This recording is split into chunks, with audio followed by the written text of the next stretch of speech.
Good morning class 7। तो previous class के अंदर we have started chapter number जो हमारा था एक्सपर्ट डिटेक्टिव, यानी बहुत ही मंजे हुए डिटेक्टिव्स क्या थे, जासूस।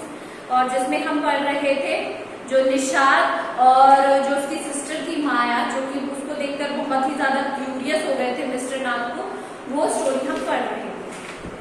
चलिए, so what he said exactly, I exclaimed, he must have lots of money hidden somewhere। तो वो दोनों आपस में बातें कर रहे थे, माया और निशाद, मिस्टर नाथ के बारे में, कि उन्होंने क्या है, बहुत सारी जो चीजें हैं उनके पास, या बहुत सारे क्या है, पैसा है, उसे कहीं छुपा रखा है। क्या कर रखा है? छुपा रखा है। हिडन मतलब छुपाना, और समवेयर मतलब कहीं पर छुपा रखा है। May be in that trunk in his room. Trunk होता है बक्सा, और तो उसने कहा शायद एक वो जो उनके पास में एक बक्सा है, शायद उसके अंदर छुपा रखे होंगे पैसे।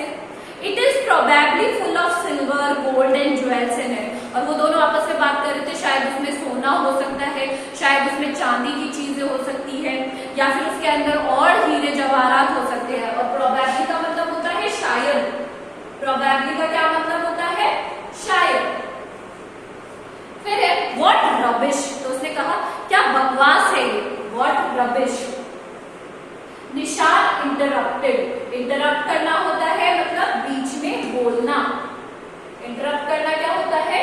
बीच में बोलना। तो उसने बीच में बोला ये क्या बकवास है ना, ये तो किसी तरीके की मुझे क्या लग रही है, बकवास लग रही है, कि ऐसा कैसे पॉसिबल है।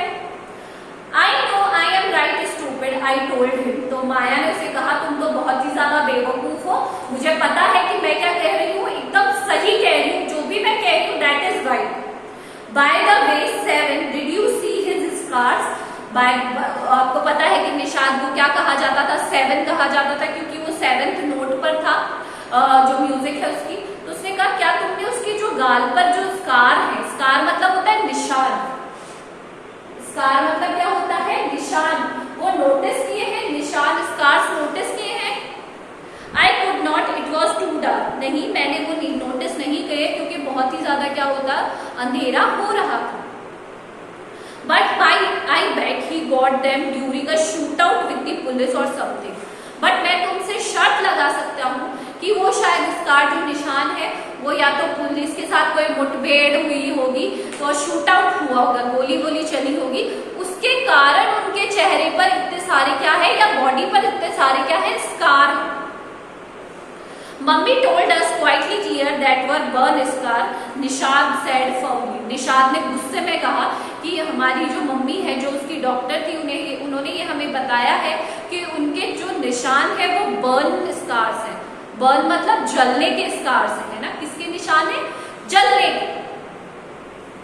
Perhaps the police had to set his house on fire to force him out. I suggested 7 looked unsure. तो हो सकता है ना कि पुलिस ने उसे उसके घर में, जलते हुए घर में से निकाला हो, है ना।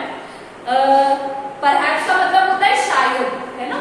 What do you mean by perhaps? Perhaps is शायद। ऐसा हो सकता है कि उनको घर से बाहर इसलिए लेकर आए, पुलिस उनको लेकर आए, बट जो निशाद था वो अभी भी अनश्योर था इसके बारे में। On the Monday following Mama's birthday, 7 went along with her to the clinic at Girgaon, as I was spending the evening with a school friend. तो मंडे को जब उनकी मदर का बर्थडे था, निशाद और माया की, तो निशाद अपनी मदर के साथ चला गया, क्योंकि माया अपने एक स्कूल फ्रेंड के साथ टाइम स्पेंड कर रही थी।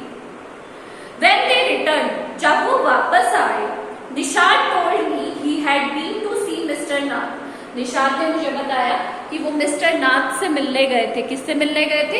They went to see Mr. Nath, and I felt most annoyed that I had not been there. Annoyed मतलब होता है गुस्सा।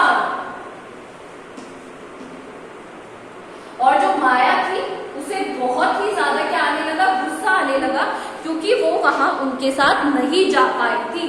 इसीलिए उसे क्या आने लगा, और गुस्सा आने लगा कि उसे भी उसे जाना था। She was also as curious as Nishad. बहुत ही ज्यादा क्यूरियस थी, वो उत्सुक थी मिस्टर नाथ के बारे में जानने के लिए।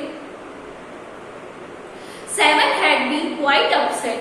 Mr. Nath's gaunt appearance, gaunt मतलब अजीब, गॉड मतलब का क्या हो गया यहाँ पे, अजीब।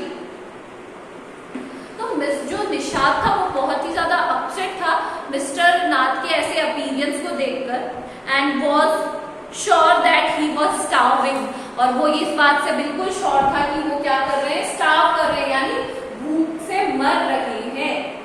किससे मर रहे हैं? भूख से मर रहे हैं। He told me that he had knocked loudly on Mr. Nath's door that evening and opened the door quickly, Mr. Nath. उसने ये भी बताया कि मैंने जोर से जाकर उनके दरवाजे पर क्या किया था, नॉक किया था जोर से जाकर, और मैंने उनको ये भी कहा था कि just open the door mister Nath, quickly जो डोर है उसे ओपन करो। The man had open him and asked him lost another marble. Marble क्या है? कंचे। आपको पता है ना कि वो दोनों क्या करते थे, कंचे उनके रूम में फेंक देते थे, और उस दिन फिर से उन्होंने कहा तुमने फिर से कोई मार्बल खो दिया है। मतलब मिस्टर नाथ ने गेट खोला और जो निषाद था उससे पूछा क्या तुमने वापस से कोई कच्चा खो दिया है? He had obviously recognized my brother. उन्होंने रिकॉग्नाइज करना मतलब होता है पहचानना। उन्होंने ऑब्वियसली रिकॉग्नाइज कर लिया था मेरे भाई को, उन्होंने अच्छे से पहचान लिया था माया के ब्रदर निषाद। नो शायद निषाद, निषाद ने कहा नहीं। He had taken the man hand in own and thrust a bar of chocolate into it. और उन्होंने जो मिस्टर नाथ का हाथ लिया निषाद ने अपने हाथों में, और उसके हाथ में एक चॉकलेट की बार रख दी है, मतलब चॉकलेट रख दी। Did you get a chance to peek into the trunk 7? I asked. तो माया ने बहुत ही ज्यादा क्यूरियस होते हुए पूछा क्या तुम्हें चांस मिला उसकी ट्रंक में झांकने का जिसमें सोने जवाहरात ये हैं? Nishad looked disappointed. निषाद बहुत ही ज्यादा disappointed लग रहा था। He did not even ask me, he said, then smiled. But I did find out something, माया। तो उसने कहा उन्होंने मुझे उस ट्रंक के तो हाथ नहीं लगाने दिया, ना उसके पास जाने दिया, बट मुझे कुछ मिला है माया। I went down to the restaurant when Ramesh worked and talked to him. और मैंने वो जो नीचे जाकर रमेश है मैंने उससे बात करी है थोड़ी बहुत। Good for you, Mr. Detective, I said, patting him on the back. I hope you questioned him properly. तो तुमने तो बहुत अच्छा काम किया। मैंने उसको पीठ थपथपाई माया ने, उससे कहा तुमने ये बहुत अच्छा काम किया। तो अच्छा, तुमने उससे बहुत सारे सवाल पूछे होंगे और शायद हम जो जानना चाहते हैं वो हमें मिल जाएगा। आया समझ में? तो today we will going to end up here only. Just do these hard words in your reader copies with the meanings. That's all for today. Thank you.